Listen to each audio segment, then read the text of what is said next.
varios anuncios a la comunidad.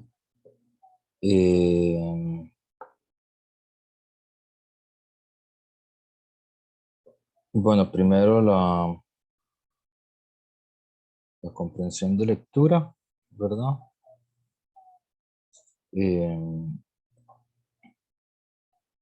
¿Dónde está? Es esto.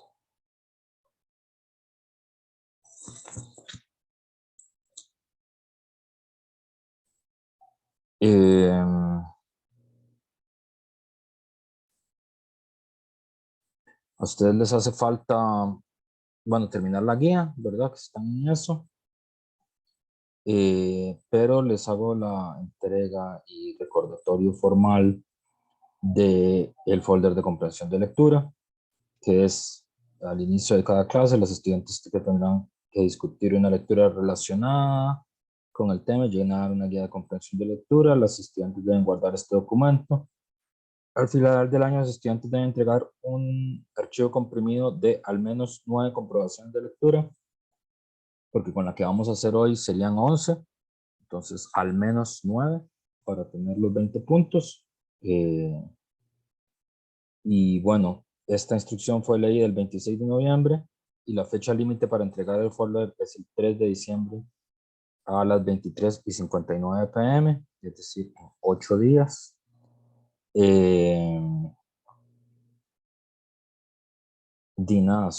Compriman y suban el archivo, ¿verdad? Es decir, ese trabajo, si han venido al curso, ya lo hicieron y apenas terminen esta comprensión de lectura, ya tienen la última. Algunas de ustedes que no hayan faltado a ninguna clase ya tienen todas, ¿verdad? Ya tienen al menos 9, no tienen todas, pero tienen al menos 9. Entonces eso. Porfa, hagan, o sea, les estoy dando una semana de tiempo para subir un archivo. Ha pasado en al menos una ocasión de que a alguien se le olvidó subir el archivo. No hay forma de justificar que en una semana uno no puede subir el archivo. Es decir, salvo que haya un Armagedón, digamos, en cuyo caso puede ser, pero fuera de eso no.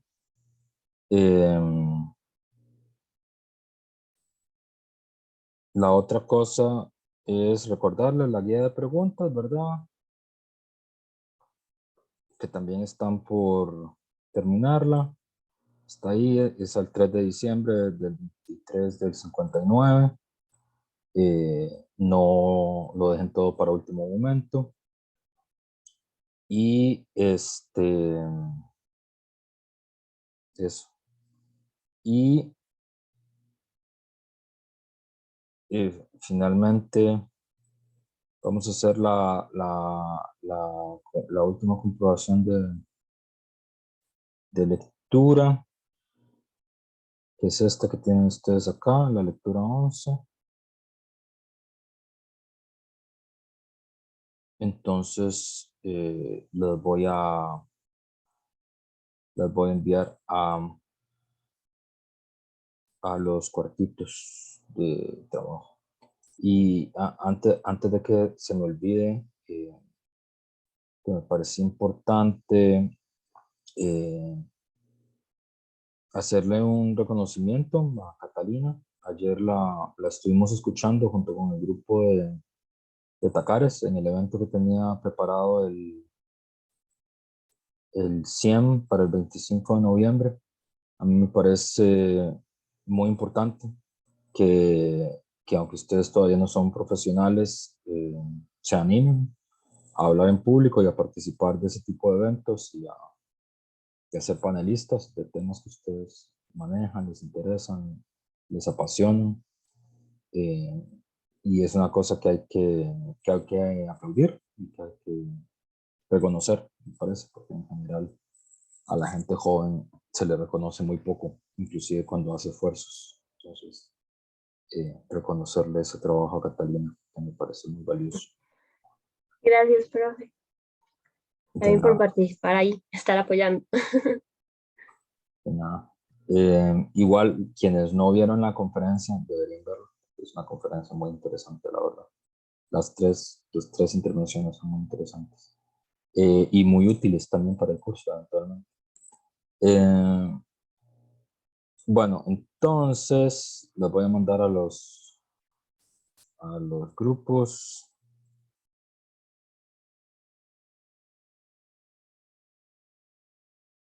Adelante, pueden pasar.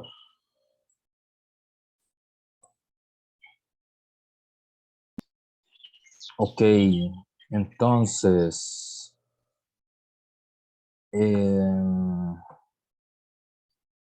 Jay, Mariani, Cele Vargas y Georginette, la idea principal. Vienen marchando los ciudadanos de un país y sus estaturas están en relación a los ingresos que tienen o con los ingresos que tienen.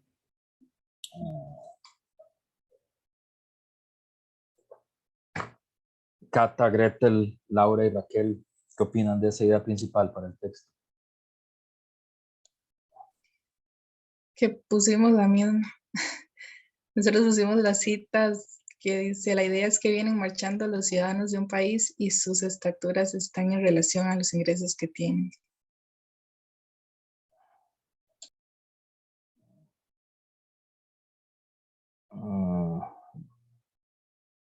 Bueno. Ingrid, Sergio, Steven y Yariela, ¿qué opinan de las dos respuestas? Que tenemos prácticamente la misma. ¿Todos pusieron la misma? Nosotros pusimos que se trata de una marcha de enanos y unos pocos gigantes. La idea es que vienen marchando los ciudadanos de un país y sus estaturas están en relación con los ingresos que tienen. Bueno. Y a ver, el 4. Hola, profe. Nosotros pusimos, esa es la representación gráfica de Penn's Parade. Algunos software estadísticos la dibujan. Se puede apreciar la desigualdad, pero no solamente eso. Se puede apreciar los efectos de esta. Bueno, la bolsa de jocotes de esta semana va para Alison, Caterine, Melissa, Raquel y Valeria. Claro, porque la idea principal del texto es cómo hacer una representación gráfica de la desigualdad. ¿Para qué? Para demostrar que la desigualdad hace invivible la convivencia. Es la gracia. La relación con el curso. Jay, Mariani, Cele, Georginette. Las desigualdades no son naturales, sino construidas por una ideología que crea categorías: mercado, competencia, beneficios, salarios, capital y deudas son construcciones sociales e históricas que dependen enteramente del sistema legal, fiscal, educativo y político.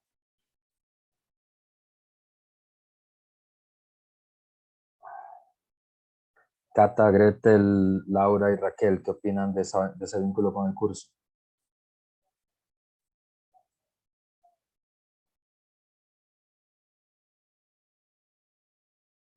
¿Lo podría volver a leer? Básicamente es que las desigualdades no son naturales, sino construidas por una ideología que crea categorías como mercado, competencia, beneficios, salarios, capital, que son construcciones sociales e históricas.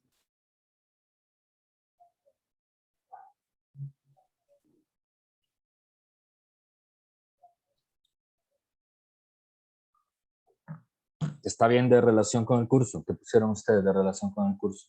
Cata, Gretel, Laura y Raquel.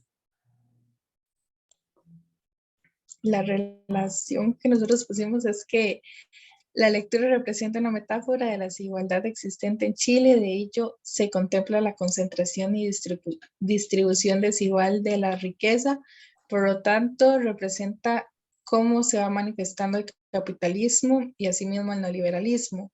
Por ello, la lectura representa los rasgos ideológicos del neoliberalismo. Los gigantes pueden poner las reglas de convivencia y eso no es un equilibrio estable.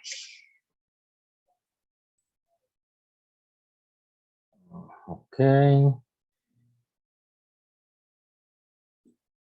Pero, bueno, todavía nadie ha hablado de la relación con el curso. Entonces vamos a ver si Ingrid, Sergio, Steven y Yariela nos dicen que tiene que ver con el curso.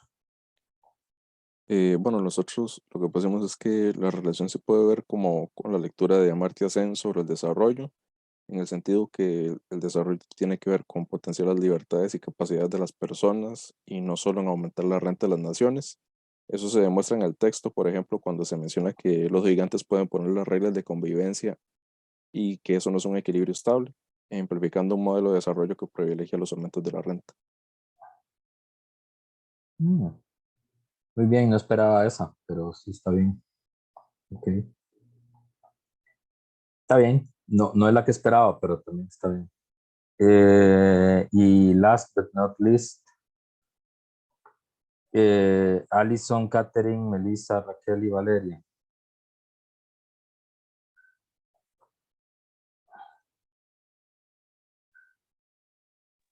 Profe, nosotras pusimos que está en la importancia de conocer quiénes son también los que conforman los grupos de poder económico. No solo ver a los más desposeídos, sino prestar a los menos desposeídos, no sí, a los más, sino prestar atención a esos otros grupos que marcan en la mayoría de los casos las desigualdades económicas y sociales. Bueno.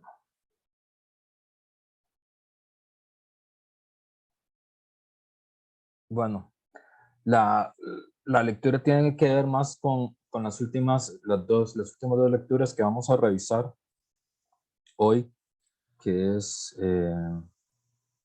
Consumidores como Ciudadanos y el texto de Owen Jones, ¿no? La demonización de la clase obrera, Chaps, la demonización de la clase obrera.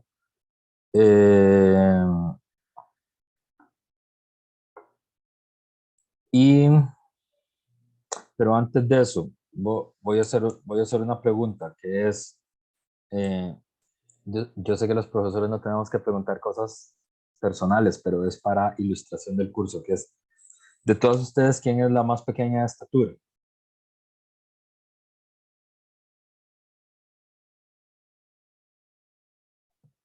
Yo creo que es él. Cele, Sí, ¿cuál es su estatura, Cele? Si no es molesto No preguntarle. sé. ¿Ah? ¿No sabes? ¿No se saben sus estaturas? Ah, bueno, entonces Cele queda autoeliminada por tamaño. Bueno, pero digamos que Cele, ¿verdad? Digamos que Cele como en Chapulín Colorado, no sé si ustedes ven ese episodio, se vuelve más pequeño aún. Y digamos que llega a medir 12 centímetros, que es lo que mide Alicia en el País de las Maravillas después de que se toma el brebaje que la hace más pequeña. ¿Qué pasa? ¿Qué pasaría con ustedes como grupo si se le midiera 12 centímetros? Yo sé que ustedes llevan 2 años de no tener clases juntas, pero imagínense, ¿qué pasaría si por lo que fuera Cele, que según Cata es la más pequeña del grupo, de menor estatura, del grupo, no la más pequeña, la de menor estatura, ¿qué pasaría si Cele midiera 12 centímetros?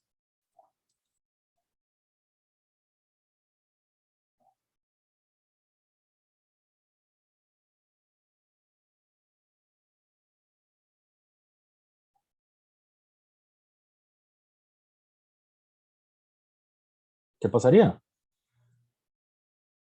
No pasa, ¿qué pasa? ¿Qué pasaría en la clase? No se abalancen a responder.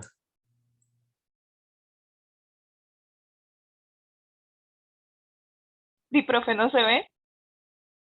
No, algo de 12 centímetros sí se ve. Es como este tamaño, más o menos. Como una botella. Sí, pero no tan fácil, digamos. ¿Y qué tiene que no se vea? ¿Qué implicaría tener clases y medir 12 centímetros? ¿Y qué le pasaría a la clase si tuviera una compañera que mide 12 centímetros?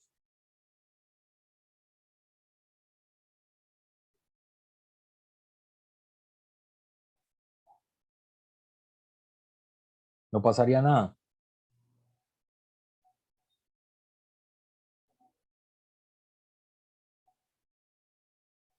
¿Ustedes creen que ustedes podrían sacarse un 100 en esta clase si midieran 12 centímetros?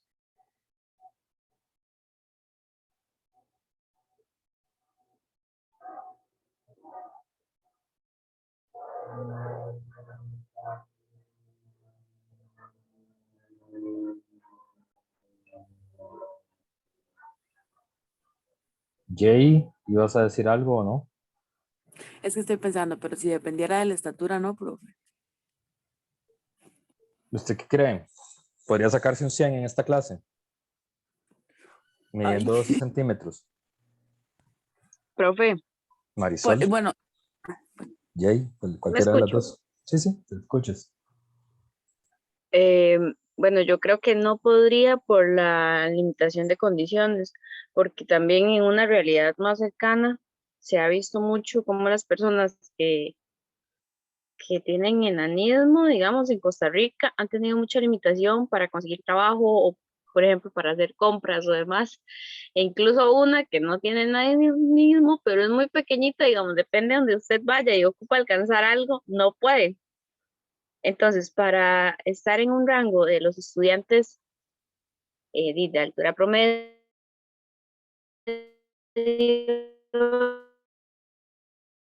Altura X, promedio.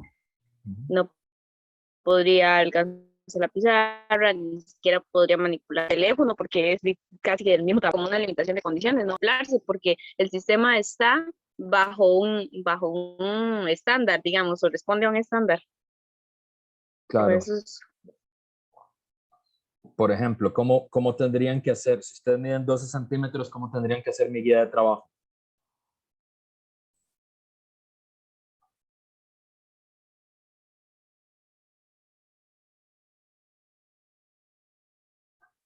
Raquel, Oviedo, ¿cómo tendría que hacer mi guía de trabajo si usted midiera 12 centímetros? De ahí, si no tiene las condiciones para su estatura, tendría que escribir en una computadora enorme para usted mismo. Claro, ¿y eso qué implicaría? Desigualdad a la hora de poder terminar o cumplir con la tarea, porque no sería lo mismo para alguien que pueda hacerlo con sus manos fácilmente. Claro, ¿qué implicaría, por ejemplo, escribir? ¿Cómo usaría una computadora como la que ustedes tienen, las que tienen computadora, para alguien que mida 12 centímetros? ¿Qué implicaría escribir 5,000 palabras? Demasiado esfuerzo físico, ¿no? Porque Claro, tendría que moverse mucho, no solo las manos o los dedos. claro, primero tendría que typear con los pies o con las manos dando palmotadas con la mano, ¿no? Sobre la tecla, no como ustedes escriben, que escriben con los dedos, ¿verdad? Y tendría que palmotear cada una de las letras que escriben, ¿verdad? Al final de un trabajo de 5,000 palabras, habrá dado 5,000 palmoteadas, ¿verdad? Que es como si alguna de ustedes hubiera hecho, no sé, 5,000 pesas, más o menos, ¿no? Los 5,000 ejercicios de pesas. ¿Alguno de ustedes ha hecho 5,000 ejercicios de pesas alguna vez?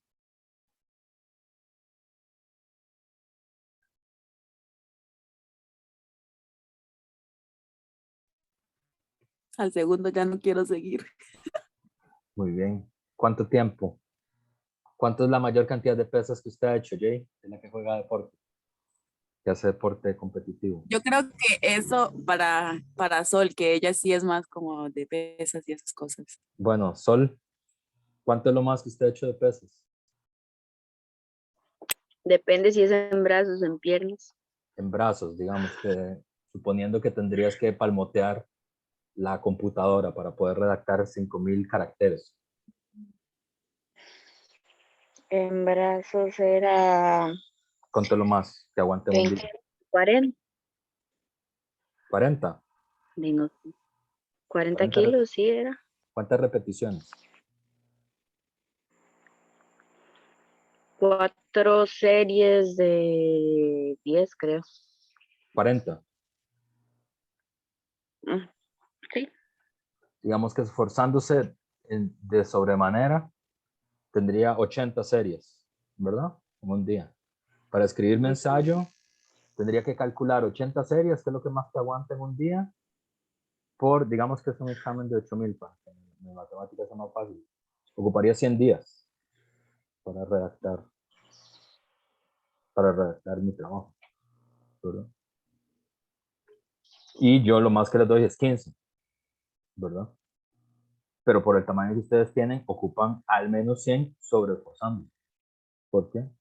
A diferencia de sus compañeras, no typean el examen, sino que es como el equivalente de hacer una pesa, ¿verdad? ¿Qué otra dificultad tendría alguien que mide 12 centímetros para pasar este curso?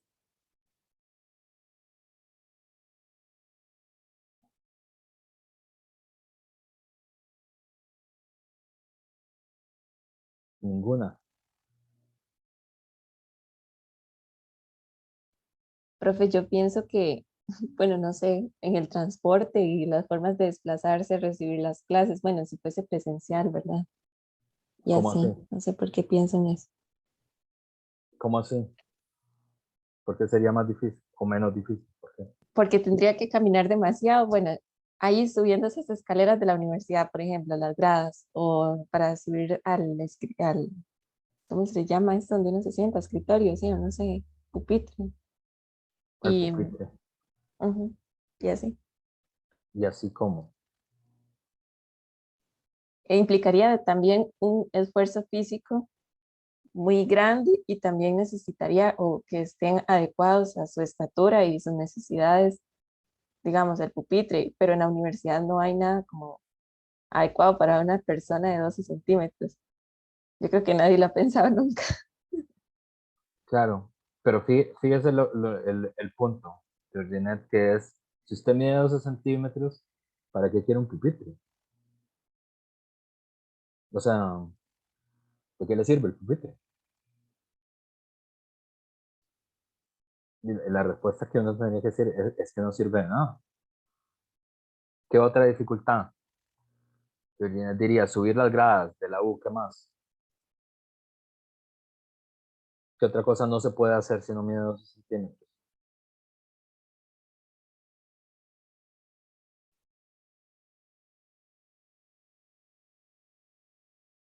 Y vamos, se supone que ustedes tienen que pensar ese tipo de cosas cuando son trabajadoras sociales, de ese tipo de casos. ¿Qué pasa si no mide 12 centímetros? ¿Qué otra cosa no puede hacer?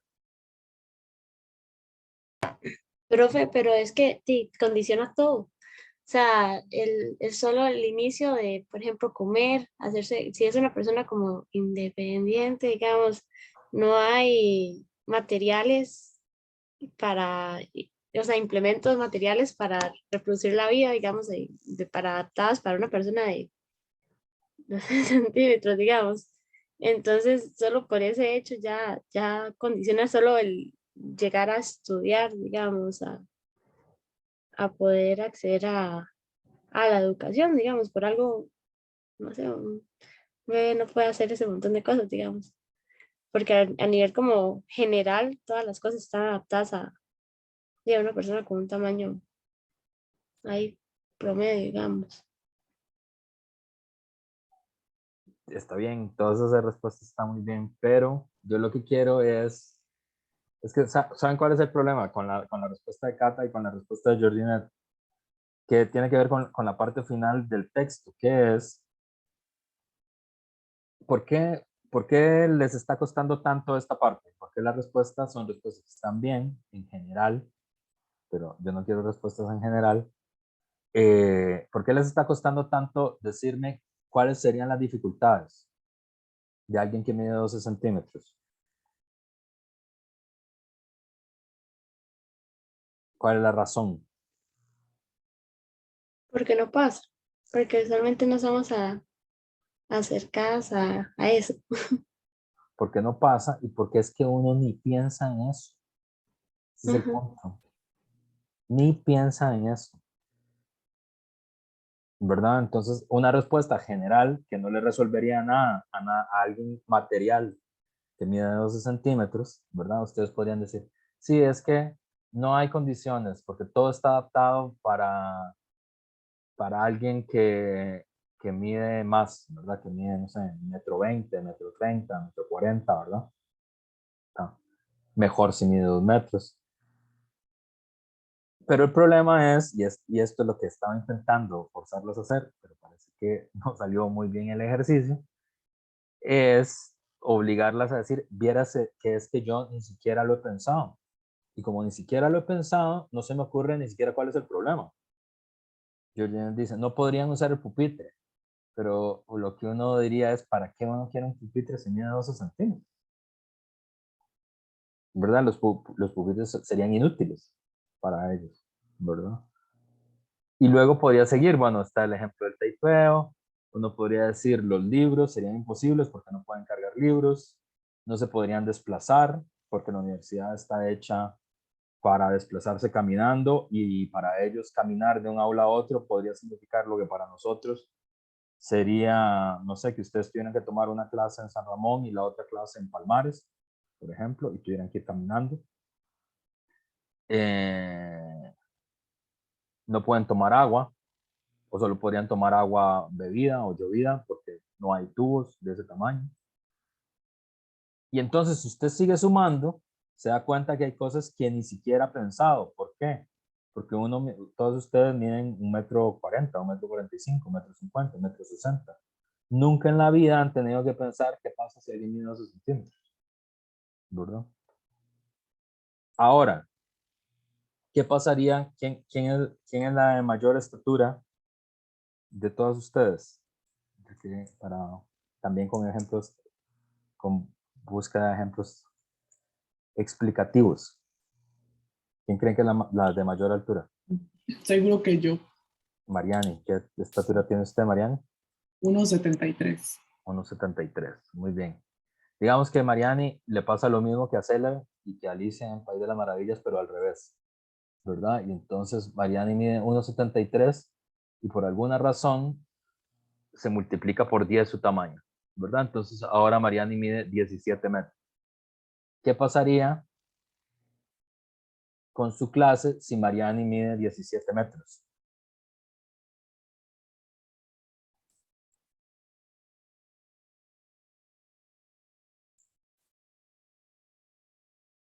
¿Qué pasaría con la clase?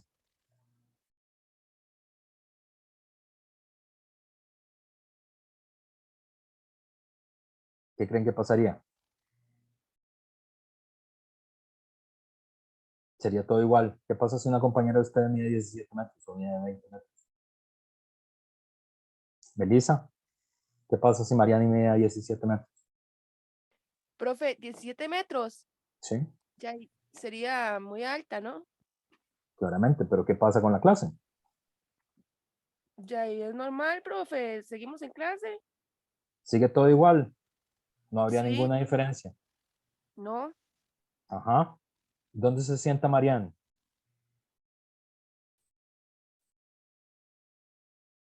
Ya ¿cómo dónde se sienta? Sí, Mariani se tiene que sentar para tomar la clase. Ya se sienta atrás, en los compañeros de atrás. Ajá. Probable. Meli, las aulas tienen un rango de altura de 5 metros por muy alto. Muy bien, Cele. Entonces, ahorita, Las clases, lo más que miden son 5 metros. ¿Qué pasa si Mariani mide 17? Ah, 17. No, profe, No no. podrían entrar a la clase. ¿No podría No, entrar a la clase? destruir. ¿Usted se Muy imagina bien, las manos de Mariani. Mariani si ¿Qué viera es lo esto, que, profe? qué es lo que acabas de decir, Mariani? Bueno, podría destruir la clase. Muy bien, brillante, Mariani, claro, porque usted quiere estudiar, usted no se va a quedar sin clase. Entonces, si la clase mide 5 metros, ¿qué hace Mariani? Y arranca el techo, ¿verdad? ¿Qué hacen ustedes si ven una caja y quieren algo de esa caja y son suficientemente grandes como para ver el techo de la caja? Lo arrancan y se quedan con lo que está dentro, ¿no? O sea, si hay una caja con un regalo y ustedes quieren ese regalo, entonces pueden abrir la caja. Mariani, como mide 17 metros, puede abrir el techo del Y aula. acapararía todo el espacio de los demás, que es lo que pasa en un ejemplo de sistema. Muy bien, Marisol. Bolsa de jocotes para Marisol. Claro, como Mariani mide 17 metros y la más grande de ustedes después de Mariani mide 1,70, digamos, que sea, no sé, que sea Sergio, ¿verdad? No sé. Entonces Sergio es el que le sigue a Mariani y mide 1,70. Pero Mariani mide 17 y Mariani quiere venir a la clase, quiere pasar la clase, no se va a quedar, y creo que nadie tiene la intención de quedarse cuando empiece a estudiar, pero mide 17 metros, entonces el aula mide 5. A diferencia de Selena, cuando mide 12 centímetros, Selena no puede arrancar nada, ni puede mover nada, difícilmente podría mover una silla, ¿verdad? Pero como Mariani mide 17 metros, aunque el aula está hecha para 5, lo que hace es que arranca el techo y se sienta, ¿verdad? Dice Marisol además, como mide 17 metros, está el siguiente problema, que es que como Mariana mide 17 metros, va a ocupar el espacio de todas ustedes. Entonces, ninguna de ustedes podría entrar dentro del aula porque Mariana mide 17 metros y ocupa todo el espacio que normalmente ustedes ocupan. ¿Y luego qué pasaría? ¿Qué creen que pasaría después de eso? Porque es incómodo, si Mariana mide 17 metros, es incómodo estar en un espacio de 5x5, que es más o menos lo que miden nuestras aulas. ¿Qué sería lo próximo que demandaría Mariana, siendo una estudiante de 17 metros?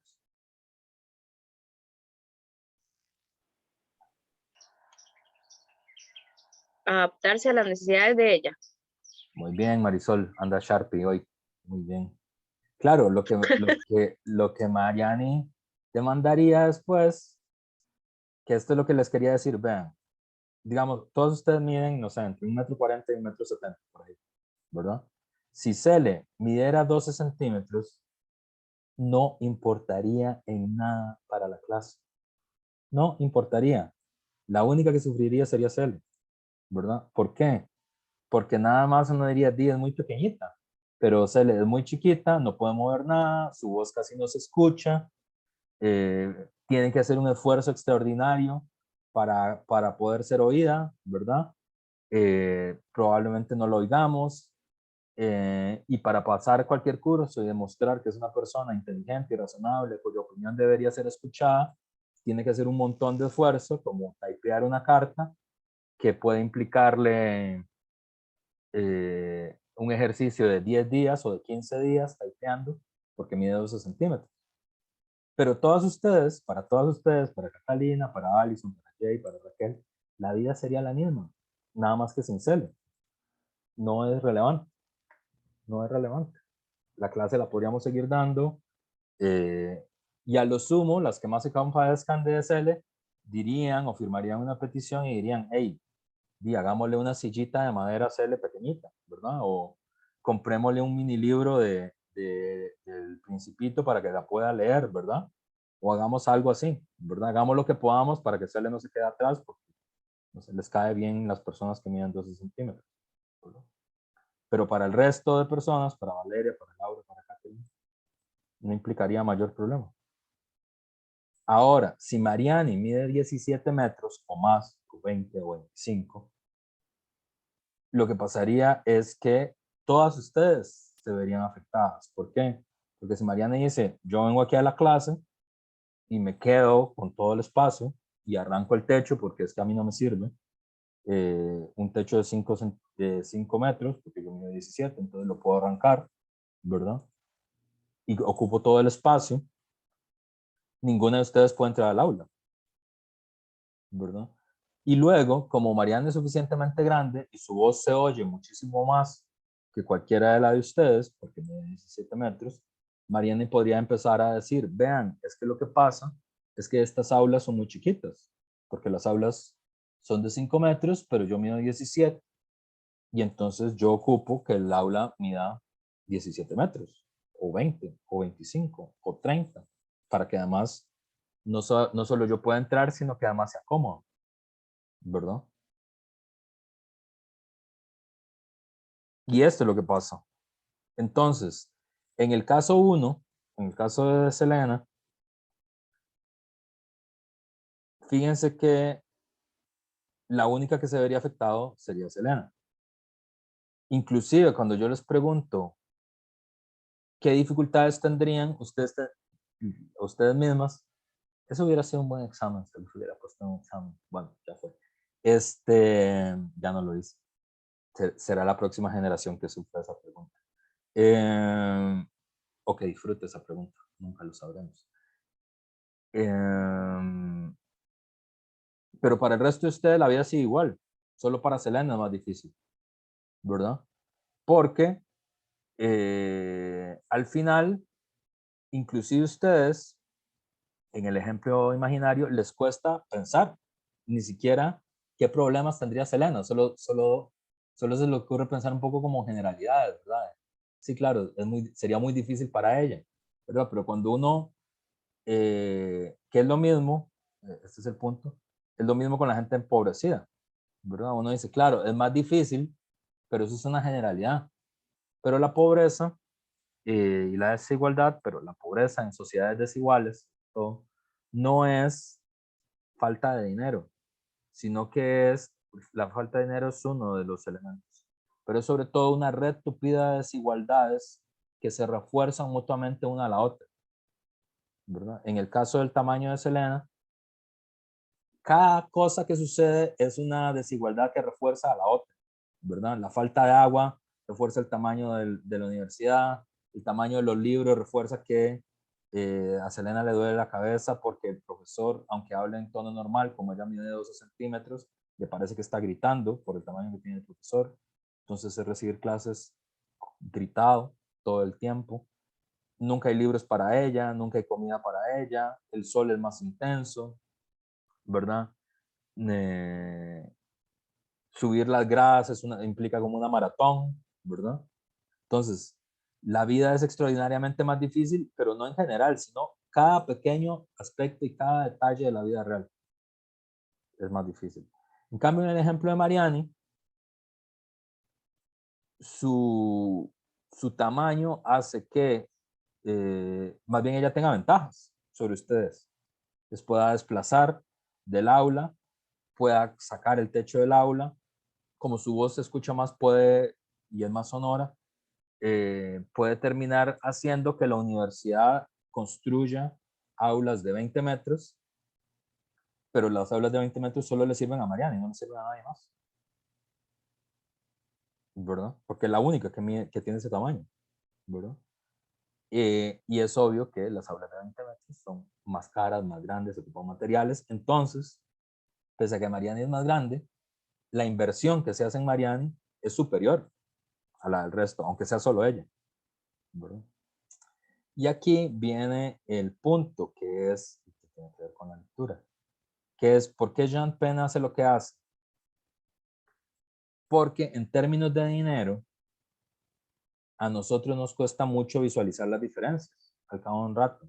Ustedes podrían entender con alguna facilidad montos y nosotros mismos, es un problema de nosotros mismos, digamos, si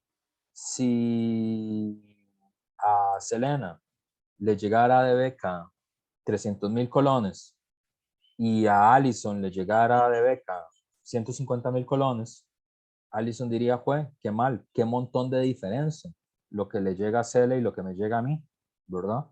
Es mucha plata, ¿verdad? Diría Allison. Pero el problema es que 150,000 colones no es mucha plata, no es mucha plata, ¿verdad? Es mucha plata al nivel en el que nosotros nos movemos, ¿verdad? Exactamente igual que si uno mide 1,50 m y ve a alguien de 1,75 m y uno dice, hey, qué muchacho más alto o qué muchacha más alta, ¿verdad? Porque eso es como nuestro tamaño. Pero cuando uno le empiezan a hablar de miles de millones de colones, ¿verdad? O como Jeff Bezos, ¿verdad? O Elon Musk o esta gente, que son 1000 millonarios, o sea, que tienen gente que tiene miles de millones de dólares, ¿verdad? Y cada colón son $640, ¿verdad? Esa cantidad de dinero, uno es tan grande que uno no se la puede imaginar, ¿verdad? O sea, uno puede ver la diferencia entre 150,000 y 300,000. Esa diferencia uno la entiende, ¿no? O uno puede entender la diferencia entre 300,000 y 1,000,000 de colones. Digamos, eso uno lo entiende. Pero si uno le dicen, no sé, 120,000 millones de colones y 120 billones de colones,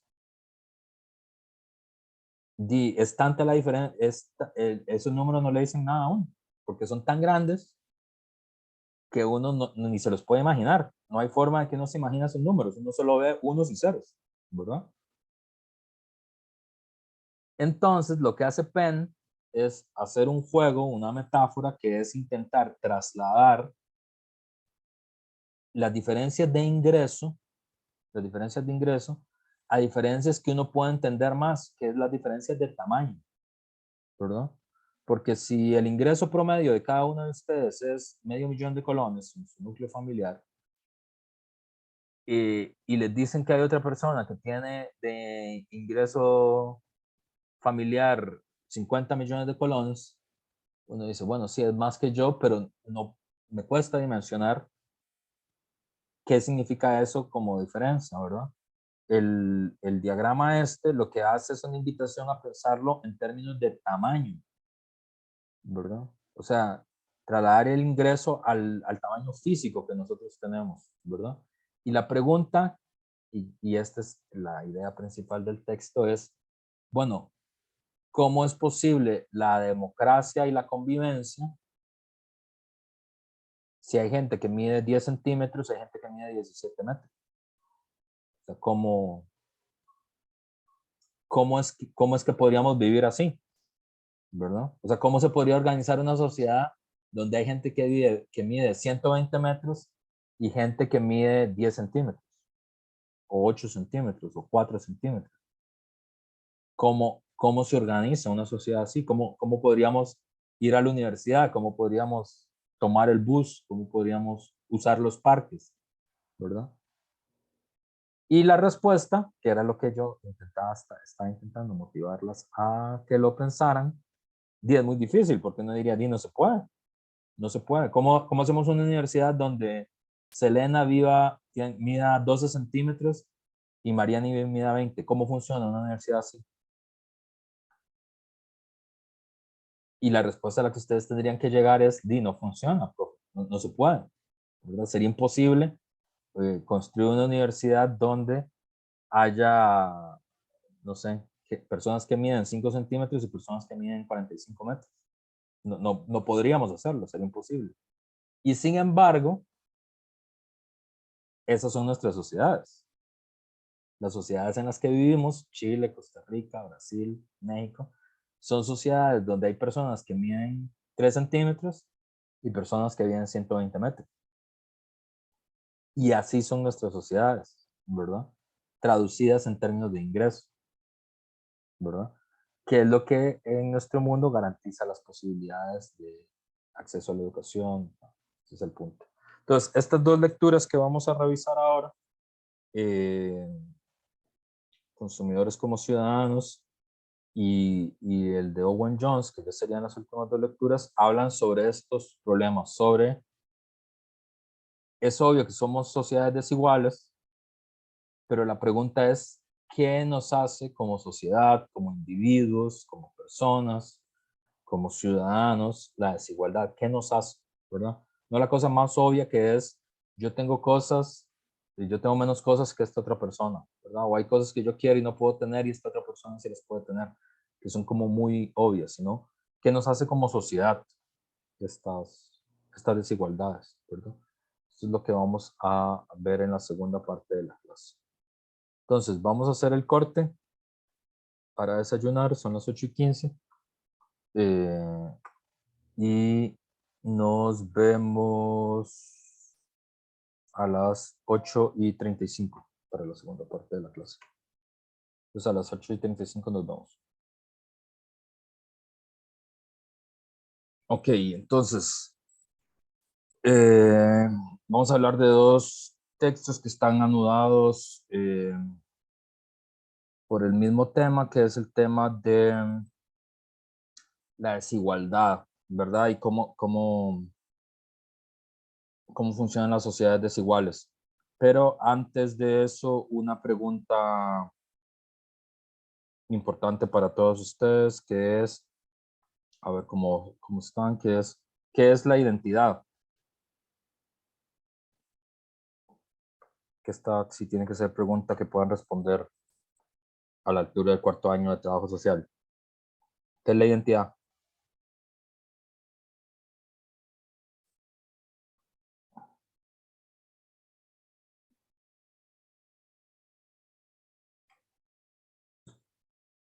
Anda un poco participativas hoy.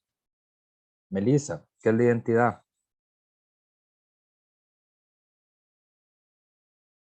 La identidad es como nos identificamos, profe. ¿Qué significa eso? ¿Cómo nos percibimos? Ya no sé. ¿Cómo nos identificamos a nosotros mismos, profe? Como seres humanos, como personas, ¿cómo nos distinguimos de los demás? ¿Cómo nos distinguimos de los demás? Los rasgos de una persona. Es la misma definición que hace Catalina. Ingrid, ¿cuál es un rasgo distintivo de su identidad?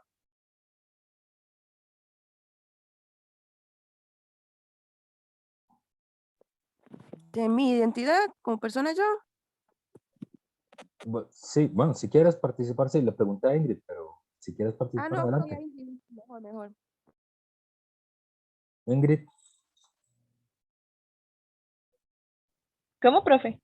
¿cuál es un rasgo distintivo de tu identidad? Rasgo distintivo de mi identidad. Ujú.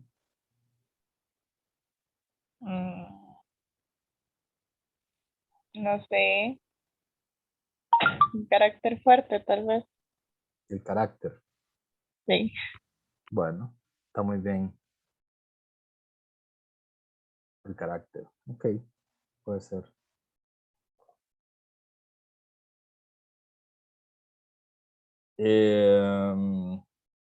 Ahora la pregunta para todo el grupo. Que si no responde todo el grupo, entonces voy a tener que preguntar uno a uno, que siempre es más aburrido. Que es, dígame un rasgo de la identidad que no sea un patrón de consumo. ¿Qué rasgos de la identidad pueden no estar asociados? Hay rasgos de nuestra identidad que están asociados a patrón de consumo, ¿verdad? Por ejemplo, Ingrid es que dio una respuesta muy proper, entonces no me sirvió de entrada, pero por ejemplo, los rasgos de identidad que uno siempre asocia, por ejemplo, es la música que a uno le gusta, es una de las cosas como más identitarias que tiene, o la ropa que uno usa, ¿verdad? Y esos son rasgos que son patrones de consumo, ¿verdad? Entonces, a mí me gusta la música salsa, entonces esa es parte de mi identidad, que me gusta bailar y me gusta bailar salsa, entonces, y eso es un patrón de consumo, ¿verdad? Compro los discos, oigo la música, voy a los conciertos, ¿verdad? O un rasgo de mi identidad es que soy aficionado al Deportivo Saprissa, ¿verdad? Entonces voy a los estadios, compro las camisas, eso es un patrón de consumo. Ahora, ¿qué rasgos de la identidad no están asociados a un patrón de consumo? ¿Qué rasgos identitarios? Perdón, Jay. El carácter de Ingrid. Bueno, sí, pero ese ya lo sopló Ingrid, no vale. Otra cosa, ¿qué rasgo? Oye, me dan un segundo, dame un segundo, me voy a pasar de lugares que aquí me está pegando el sol. Aquí no pega sol. Rasgos identitarios que no son susceptibles de ser asociados a un patrón de consumo. ¿Cuáles podrían ser? Profe, Ujú. ¿la etnia no entraría dentro de eso? Bueno, podría ser, sí. Sí. ¿Cuál otro? Las habilidades. ¿Cuáles habilidades?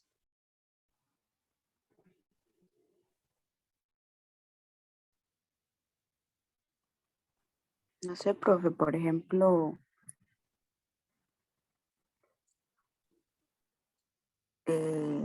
cuando soy hábil para, o se me facilita más, por ejemplo, las matemáticas. Mm, no estoy seguro.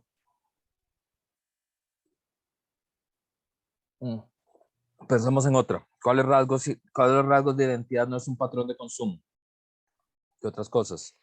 Hablar con la gente, bueno, no sé, digo yo, ¿verdad? Por ejemplo, a mí me gusta mucho hablar con la gente, entonces, no sé si será, bueno, yo considero que no es de consumo, pero, por ejemplo, sería algo que yo diría. No, pero rasgos más distintivos, más de la identidad de las personas. Porque la identidad son cosas fuertes de las personas, ¿no? ¿Qué puede ser?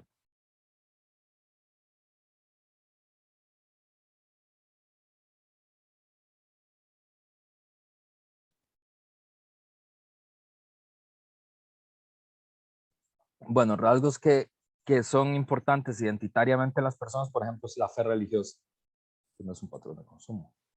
Entonces, si alguien es religioso, eso es una cosa muy importante dentro de su identidad y no está asociado a un patrón de consumo. El género también es algo importante de la identidad de las personas Profe, y no está asociado a un patrón de consumo. ¿Cele? la religión no es de consumo. Yo lo pondría ahí. Ajá.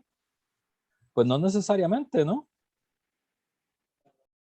O sea, uno podría, hay mercancías religiosas, sin duda, pero la fe rara vez tiene que ver con los patrones de consumo, ¿verdad? Se consumen objetos religiosos, pero usted no lo necesita.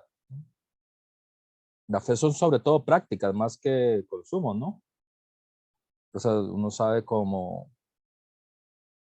que alguien es religioso por las cosas que hace, las prácticas que tiene, ¿no? Va a la iglesia, se cocina, reza, eh, no sé, ese tipo de cosas, ¿verdad? No tanto por las cosas que consume, ¿verdad? Porque, por ejemplo, eh, ser aficionado al reggae, eso sí es más un patrón de consumo, ¿verdad? O, no sé, ser seguidor de Backstreet Boys, bueno, esos son patrones de consumo. Cosas como la fe religiosa, cosas como la identidad política, cosas como la racialidad, decía Ingrid, eh, cosas como la identidad de clase, por ejemplo, en sociedades con más organización popular, puede ser. Son cosas que no están asociadas a patrones de consumo, sino que está asociado sobre todo a prácticas, ¿verdad? Pero, y aquí es el punto con el texto de Wolfgang Streeck, el asunto es que nuestras identidades cada vez más están más asociadas a patrones de consumo que a prácticas, ¿verdad? Y por lo tanto, nuestras identidades tienden a ser, ¿cómo decirlo? Líquidas, ¿verdad? O sea, gelatinosos, poco, porque cosas como la fe, como la identidad política, como la identidad de clase, como la identidad de raza, como el orgullo regional o el orgullo de barrio, son cosas que se tienden a diluir, ¿verdad? ¿Por qué? Porque, y aquí es donde viene la interpretación de Wolfgang Streeck, ¿verdad? Vamos a pasar aquí a la pizarra. Antes de esto.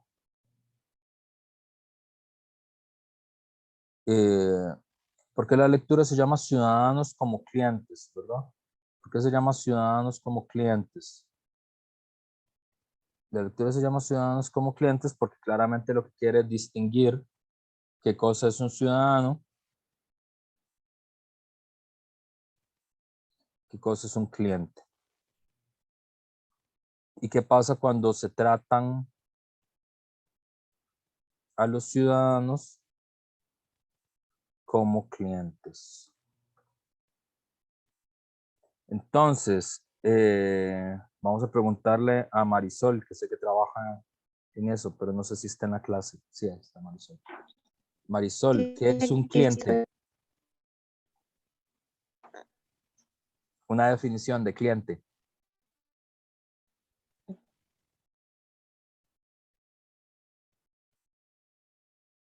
Creo que Marisol se trabó. De ahí alguien pensó, pero hola, No pude escuchar tu definición, Marisol. ¿Me lo puedes repetir? Profe, y como alguien que adquiere como los servicios que una brinda o los productos. Adquiere los servicios y los productos que una brinda.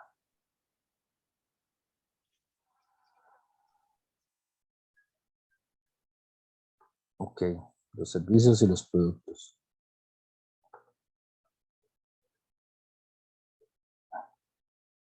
Ok. Y ahora, una pregunta para Marisol Montero, que es, ¿ustedes son mis clientes?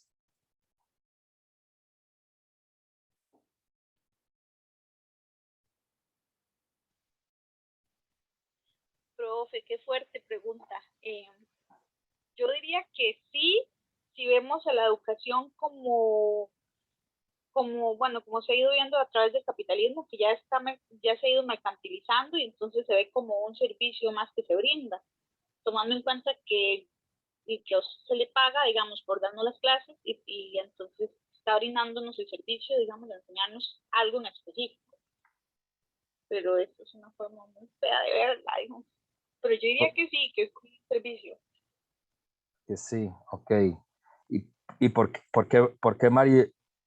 qué Mariluz, Marisol, ayúdame un segundo, ¿en qué es lo que trabajas vos? ¿Vendiendo qué cosa? Supermercado, En un, generalmente, en o un librerías. supermercado, ¿verdad? Entonces en un super, ¿verdad? Profe, pero yo difiero un toque con que nosotros seamos clientes suyos, nosotros somos clientes del Estado, creo, no suyos. Clientes del Estado. Ujú.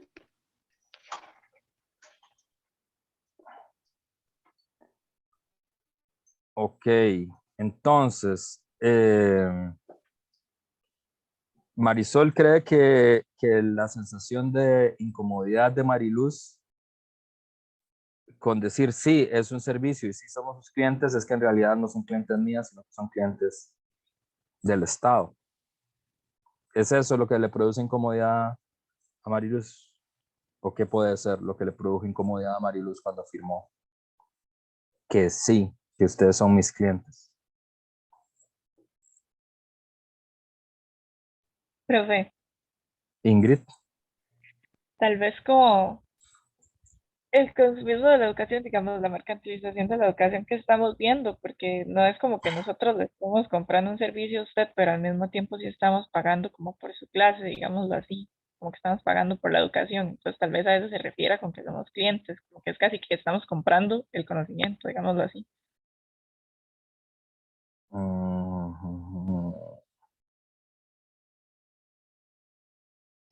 Ok, ok. Pero también ahí es donde yo digo que es más bien del Estado, porque el profe y un Estado, entonces es como un clientelismo hacia el Estado, no entre nosotros, pero no sé si me voy a entender. Sí, o sea que ustedes son clientes del Estado, ¿verdad? Ajá. Ok. Marisol, que vos vos que trabajas en eso, ¿cuál es como la frase así de sentido común que se usa en relación con los clientes? ¿El cliente qué? Los clientes siempre tienen la razón. Muy bien, gracias Marisol. Ha sido... Eso sí, no trabaja con un chino. Si trabaja con los chinos tienen la razón. Voy a ignorar ese comentario, pero bueno. Eh, Es los cierto. clientes siempre tienen la razón. ¿Y qué significaría eso para ustedes? Que por encima de los intereses del trabajador o de si realmente hizo las cosas bien, el cliente siempre tiene que salir satisfecho. Porque la importancia está en que el cliente es el que tiene el dinero para adquirir los servicios, entonces al jefe le interesa el dinero. Ok, y esa es la relación que ustedes tienen conmigo.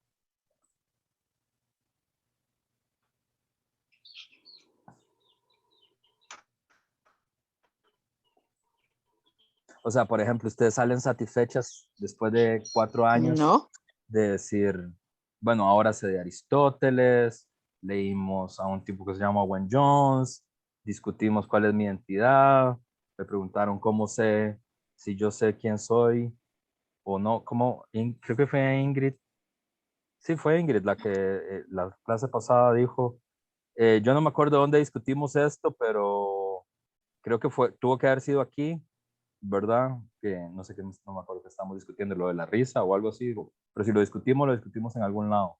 Entonces se sientan cómodas, por ejemplo, cuando yo les pregunto, bueno, ¿cómo ustedes saben que son lo que son?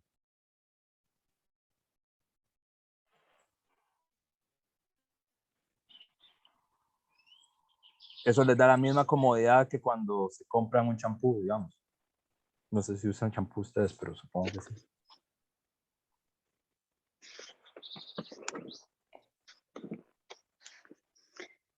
No, profe, pero sí lo relaciono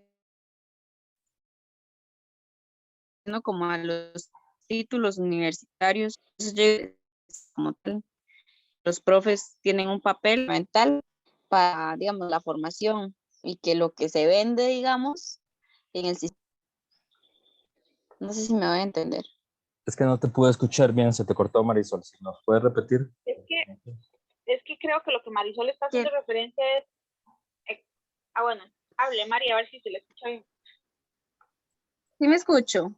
Sí, ahora te Sí, escucho ahí sí. mejor. Que a lo que yo que a lo que yo hago referencia de una cuestión que lo puedo mercantilizar o que lo puedo relacionar con una mercancía que me da esa satisfacción es el título como tal, universitario.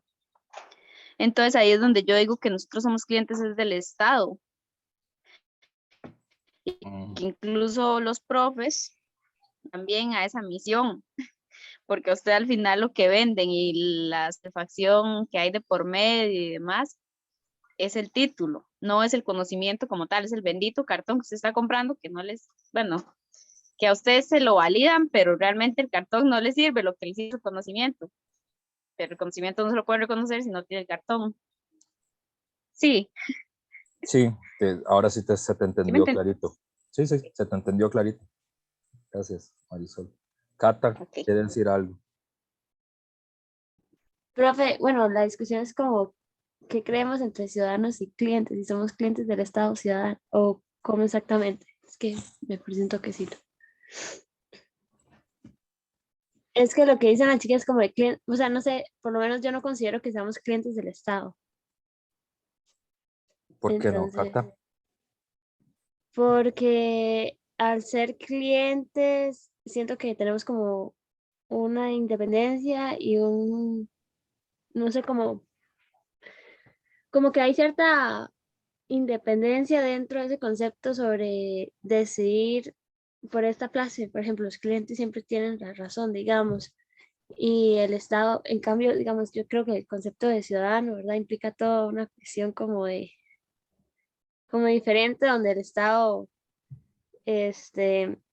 ¿cómo lo puedo decir? Como la ciudadanía implica, por ejemplo, estar en un como ser pertenecientes a un estado, ¿verdad? Una identidad hacia ese estado y que el estado tiene cierto poder sobre nosotros. En cambio, como, no sé, decir como clientes, no sé si, si sea como lo correcto. No sé, creo que no. Entonces, por eso es como que quería más bien Pero preguntar. Cata, Pero ¿por qué Ajá. crees que, perdón, pero, adelante? No, pero por ejemplo, en los supermercados siempre se mantiene la frase del el cliente tiene la razón, pero la gente que estamos ahí y que hemos trabajado ahí sabemos que es mentira, siempre tiene la razón, que muchas veces están peleando por algo que no es, o muchas veces al revés, y están peleando y definitivamente tienen la razón. Y es en relación a, yo diría que es muy parecido. Por eso es que el Estado, ya relacionándolo con otras cosas, tiene como las políticas sociales y un montón de herramientas, responder, diciéndole a la población, sí, razón, vamos a responder con esto, esto y esto. Pero realmente no, entonces, no sé, o sea, esa es la relación que yo hago, pero ya me quedo porque si no, no. Mariluz. Creo que concuerdo con la idea que está diciendo Marisol, digamos, el decir los clientes siempre tienen la razón es como para apaciguarlos, por decirlo así, como decirles, sí, sí, los estamos escuchando, pero realmente no es así. Y si nos vamos, digamos, si trasladamos la idea al Estado, es lo que Mari está diciendo, o sea, de una u otra forma siempre intentan generar consenso en la población y que la población esté ahí mansita, por decirlo así. Entonces, sería como lo mismo, solo que diferente. No sé, siento yo concuerdo con Mario, o sea, aunque queramos verlo o ponerle otras palabras, si nos ponemos a interpretarlo, se podría ver como usuarios del Estado en este caso. Igual, digamos, en este momento somos, somos, por ejemplo, clientes del Estado, usuarios clientes, clientes del Estado o de la U en este momento. Y cuando tengamos título, como decía Mari, que es lo que nos interesa, después vamos a entrar a hacer, igual tenemos que vender nuestra fuerza de trabajo en alguna parte. Entonces, no sé, siento que es un enreda mucho, profe. Quizás por eso es que cuando se me preguntó que sí o sí no, yo me quedé analizando, digamos, porque yo sé que la educación se ha mercantilizado, pero el fin de la educación no debería ser que se mercantilice, ni que se vuelva un bien de consumo. Ok, Mariluz dice, es que se ha mercantilizado, pero yo creo que no debería ser el fin, ¿verdad? Entonces, la pregunta es, ¿alguno de ustedes sabe conducir automóvil?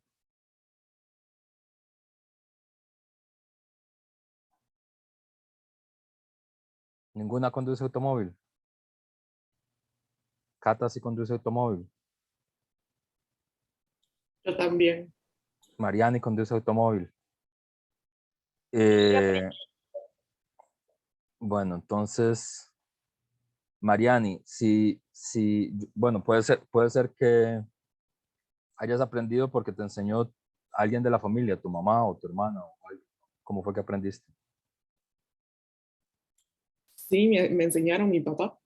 Ok, pues te enseñó alguien de la familia, pero digamos que tu padre no te podría haber enseñado, ¿verdad? Digamos que fuiste la primera de la familia en aprender a andar en automóvil, ¿verdad?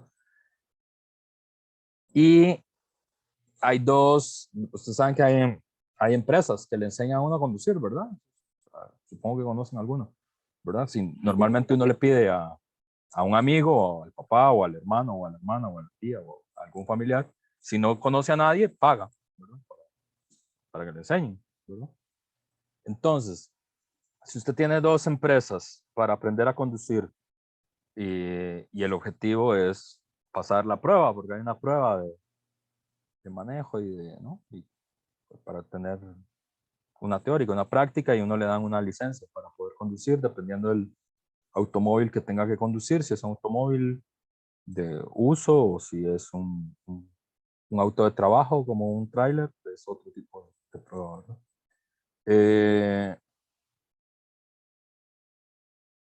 Si digamos que Mariani no hubiera tenido la suerte de que su papá le enseñara a conducir en el automóvil, tuviera que haber pagado, ¿verdad? Porque nadie en la casa y nadie cercano a ella nunca había conducido un automóvil. Y una empresa le dice que si entra a esta empresa va a tener la licencia de conducir en 4 meses y la otra empresa le dice a usted que va a tener la licencia, que va a estar lista para presentar el examen a los 2 meses, ¿cuál empresa se elegiría, Mariani? ¿Lo puede repetir, por favor? Perdón. Una empresa te dice que en 4 meses te prepara para el examen y otra empresa te dice que te prepara para el examen en 2 meses.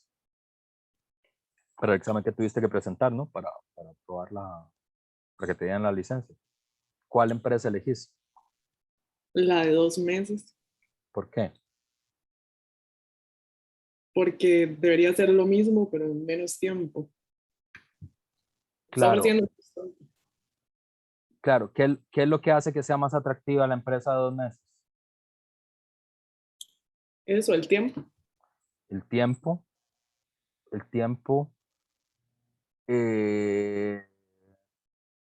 Pero, por ejemplo, bueno, digamos el tiempo, pero falta una respuesta más.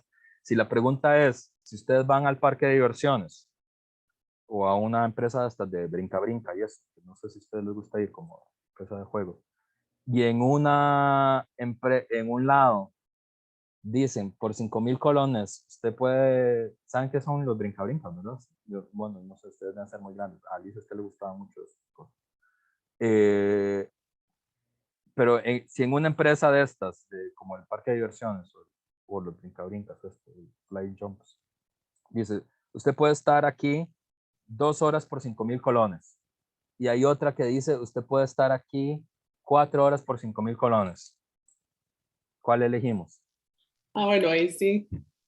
Ahí sí, el tiempo mayor. El tiempo mayor. Claro, ¿cuál es la diferencia? Porque Mariana dijo el tiempo. ¿Cuál es la diferencia entre el tiempo en la licencia y el tiempo en el fly jump? Ingrid. El beneficio que se obtiene, profe. El beneficio. Sí, digamos, porque es que, bueno, no sé qué palabra usar ahí, la verdad, que ahorita, no sé, ando medio bloqueada estos días para hablar. Pero, por ejemplo, yo obtengo, bueno, me beneficio más, entonces, es la misma. Sacar un examen, digamos, prepararme para un examen en 2 meses, en 4 meses, porque va a ser más rápido, digamos, si yo estoy bien preparada, voy a sacar la licencia más rápido, pero también voy a estar más beneficiado, voy a sacar mejor provecho de esos 5,000 colones, abarcando más tiempo en un espacio para divertirme que en uno que me da menos. Ok, muy bien. Ahora la pregunta es, ¿por qué ustedes pasan 5 años estudiando trabajo social? Y no 2. Porque tienen que discutir conmigo de Aristóteles y de Platón y de Kant y del fetichismo de la mercancía en Marx. ¿Por qué? ¿Para qué? ¿No sería más satisfactorio que hicieran esto en 2 años?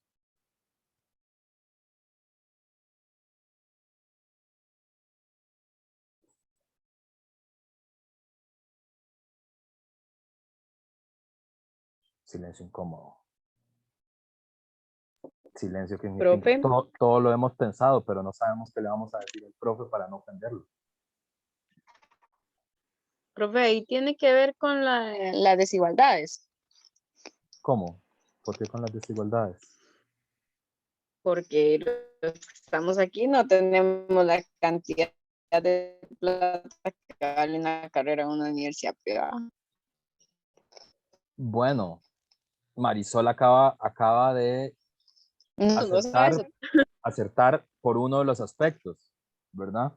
Que creo que Marisol lo que quiere decir es, bueno, yo creo que a mí me suena bien eso de los 2 años. El problema es que no me lo puedo pagar. Entonces, como no me lo puedo pagar, entonces me toca aprender Aristóteles con Roberto y Platón y Spinoza y Wolfgang Streeck. Entonces, ahí hay un aspecto. Marisol dice, claro, el problema de la relación de clientela es los clientes siempre tienen la razón siempre y cuando paguen. Esa es la coletilla que no se pone ahí, ¿verdad? Los clientes siempre tienen la razón, pero ¿por qué? Porque pagan. Pero si no pueden pagar, ¿qué pasa?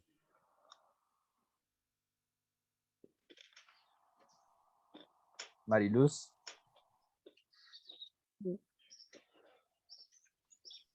Profe, bueno, no sé, es que cuando se trata de la educación a veces difiere un poco. Y Marisol estaba diciendo que porque no se puede pagar, digamos, pero en eso me puse a pensar. Yo puedo sacar en una U privada en menos tiempo una carrera así, pero ¿qué pasa con la calidad del aprendizaje que yo estoy obteniendo, digamos, o los conocimientos que estoy adquiriendo? Porque me parece que, digamos, al menos aquí, creo que la única que da trabajo social, aparte de la UCR, es la ULICORI. Y sin embargo, bueno, tengo una amiga que sacó el bachillerato en la UCR y está terminando licenciatura en la ULICORI, y ella me decía, es completamente otro enfoque, es completamente otro mundo, y lo que ella considera, como, digamos, lo que en la UCR se considera como un trabajo de tesis, allá es prácticamente una tesina, o sea, es como investigar, pero si usted ahí más o menos se la va jugando y entonces una queda como con la duda de, bueno, ¿y la calidad en dónde está?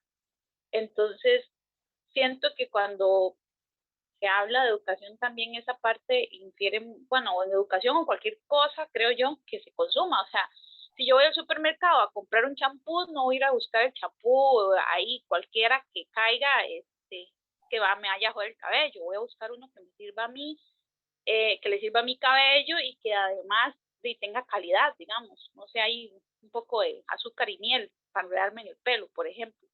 Entonces creo que ahí tiene que ver mucho de eso. Claro, Sí, muy bien. pero también Sergio, con las... perdón, ¿quién estaba hablando? La corté. Es que Yo, había paralela aquí. Sergio dice, si no pueden pagar, entonces no son clientes. Dice Sergio.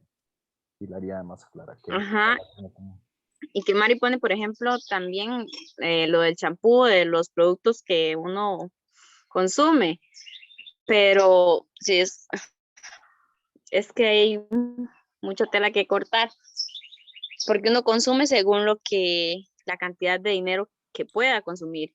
Entonces ya no se va a fijar en la calidad del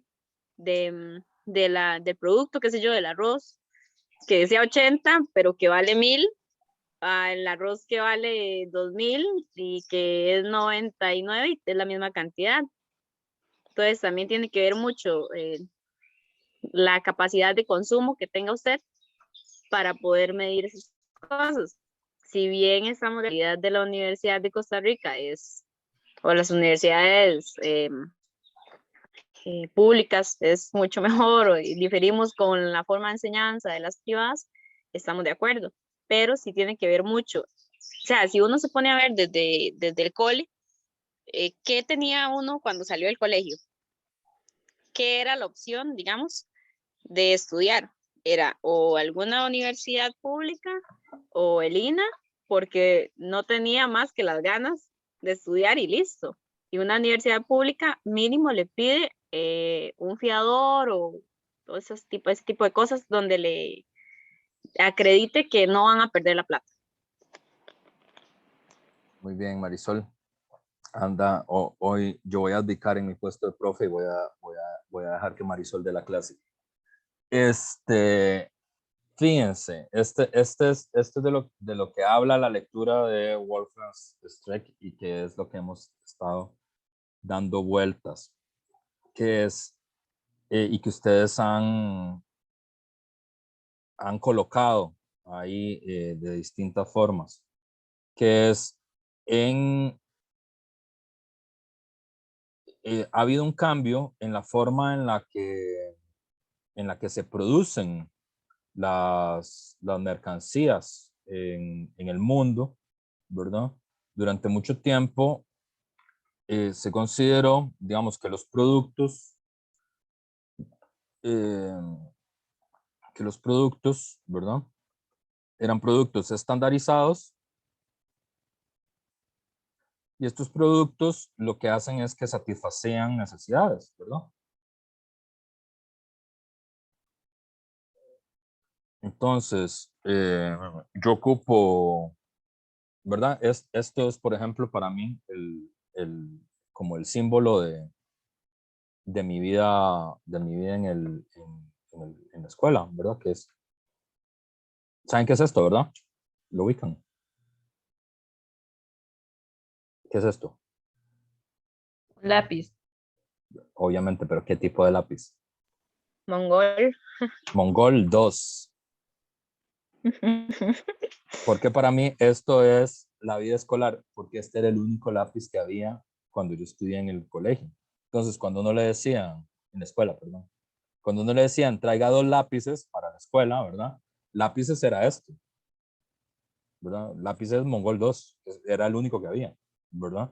¿Por qué? Porque los Mongol 2 son maravillosos porque sirven para escribir siempre, nunca fallan, ¿verdad? Y de lápiz es el Bic, el Boli Bic, que también es maravilloso porque tiene 50 años, tiene el mismo diseño. Desde hace 50 años nunca va a fallar un Boli Bic, ni nunca va a fallar un Mongol 2, ¿verdad? Y entonces lo que había productos, eran productos estandarizados que satisfacían necesidades y ya. Y no eran muchos y algunos había que hacerlos por encargo y tardaban un montón, ¿verdad? Por ejemplo, las cocinas o los autos, las cosas más sofisticadas, ¿verdad? Eso empezó a cambiar en los años 70 con el neoliberalismo. Hay un cambio del modelo fordista de producción, que es el que ustedes vieron en Tiempos Modernos de Chaplin, que no sé si lo han visto. Puede ser que en la clase de Sociología del Trabajo, en Ergonomía, en segundo año, tal vez la vieron o no, no sé quién les dio esa clase a ustedes, pero es normal que la vean porque es como la película que se considera como la película que retrata el Fordismo, el modo de producción en cadena, ¿de acuerdo? Se llama Fordismo porque hay una empresa que todavía existe, es una empresa de autos, que es la Ford, que es una de las grandes empresas de autos de Estados Unidos, y la Ford tenía esta frase que era, usted puede escoger el Ford que más quiera siempre y cuando sea negro. Es una de las frases famosas de la Ford, porque todos los carros eran negros, ¿verdad? Y estos carros se hacían contrapedido, tardaban un rato, todos eran muy parecidos, ¿verdad? Por eso todas las pelis viejas, los carros se parecen mucho, ¿verdad? Y era producción en serie y en stock, se llama. Que ese es un término técnico, que no le digan a su profe de economía que yo estoy explicando eso. Estoy irrumpiendo en su materia. En stock, ¿qué quiere decir? Que quedaban almacenados. Entonces había muchos carros en almacén y había un montón. Y no se hacían más hasta que se acabaran los que estaban ahí en stock, ¿verdad? Y parte de las crisis capitalistas era que había un montón de cosas en stock y no había quien las comprara y preferían destruirlas. Acabo un rato, eso es como las crisis de 1929, la crisis anterior, la de los 73. A partir de los 70, para evitar estas grandes crisis, como la de 29, se inventó otra cosa que ustedes, como viven en tiempos maravillosos, creo que van a poder ver el fin de esa forma de producción, que se llamó el just in time, en inglés, que está asociada a otra empresa, que es la empresa que se llama Toyota, es una empresa japonesa. Y de ahí viene una cosa que se llama el toyotismo, es una forma de producir las cosas. El just in time, que significa en español justo a tiempo, era una forma de producir automóviles que siempre se consideraron objetos de lujo, pero eventualmente se transformaron en objetos de consumo de masas hasta nuestros días, que son objetos de consumo de masa. Ya no son, nadie considera que solo la gente rica puede tener carros, ¿verdad? Es decir, todo el mundo tiene carros. De hecho, hay mucha gente trabajadora que trabaja en su carro, ¿verdad? Mucho trabajador informal que trabaja vendiendo chunchos en su carro, ¿verdad? La gente que vende gas, por ejemplo, que nadie la consideraría gente rica ni nada parecido, trabaja en el carro, ¿verdad?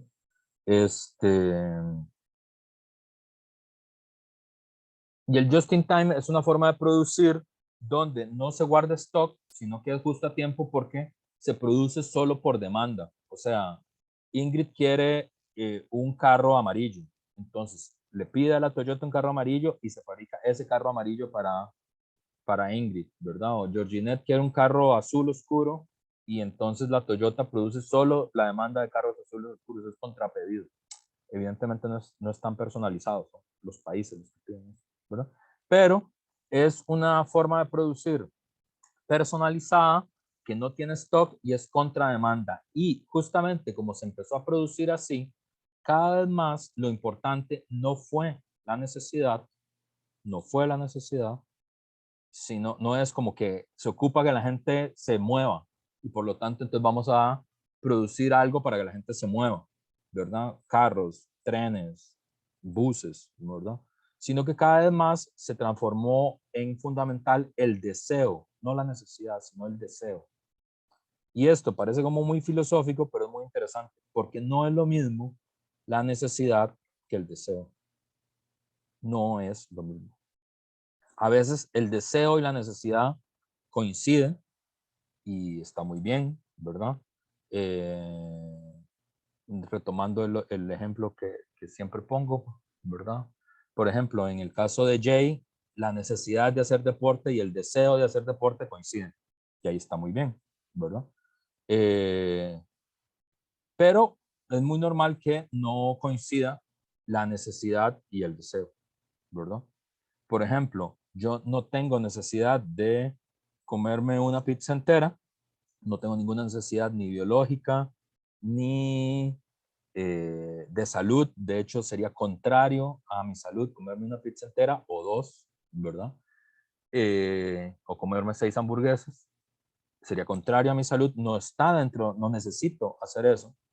De hecho, sería contrario a mi propia necesidad, ¿verdad? A mi propio bienestar, ¿verdad? Y sin embargo, lo puedo hacer, ¿verdad? Cuando era adolescente yo, no sé si ustedes todavía hacían eso, es que bueno, en este grupo hay mayoría de mujeres, entonces no sé, pero igual en mi clase también había mujeres que nos acompañaban a eso. Había una cosa que se llamaba Pizza Attack, que la gracia era que uno pagaba X monto, no sé si eso todavía se hace, y uno podía comer toda la pizza que quisiera, ¿verdad? Siempre y cuando Cata dice, yo fui muy bien, ¿ves? Entonces sí, estaba teniendo un claro prejuicio de género. Cata nos hubiera acompañado al Pizza Attack, Jay también, muy bien. Entonces Jay, Cata y el profesor cuando regresen los Pizza Attack podemos hacer un tour para ir. No sé si aguantaría yo un Pizza Attack con gente que tiene 20 años. Pero cuando tenía 17 años, eso se podía hacer, ¿verdad? Y eso es contrario a la necesidad. Uno no tenía ninguna necesidad de eso. Es contrario a la propia biología. En el caso de ustedes no van a tener problemas porque tienen 20 años. Todavía tienen un metabolismo privilegiado. En mi caso, lo haría, pero lo haría porque soy un glotón, ¿verdad? Y pasaría mal 2 días, pero de todas formas lo haría. ¿Por qué? Porque es que me dan deseos de hacerlo, ¿verdad? Pero el deseo no tiene por qué ser racional, no tiene por qué ser una necesidad y no tiene por qué ser beneficioso a mi salud. Es un deseo. Y el toyotismo funciona sobre la base del deseo. Por eso es que esa frase se volvió tan famosa, pero es de muy reciente cuño, y creo que Marisol aportó mucho cuando dijo, sí, esa es la frase que se dice, pero todos sabemos que es mentira, ¿verdad? Dice Marisol. ¿Por qué? Porque muchas veces los clientes no tienen razón, ¿verdad? ¿Por qué? Porque la relación entre la relación de clientela, la relación consumidor-cliente, ¿verdad? La relación consumidor-proveedor es una relación basada en el deseo del cliente. Eso es todo, ¿verdad? Yo deseo tener un pelo hermoso y por eso me compro un champú. Yo deseo digamos, una tarde de glotonería. Entonces, por eso voy al Pizza Attack, ¿verdad? O yo deseo aprender violín, ¿verdad?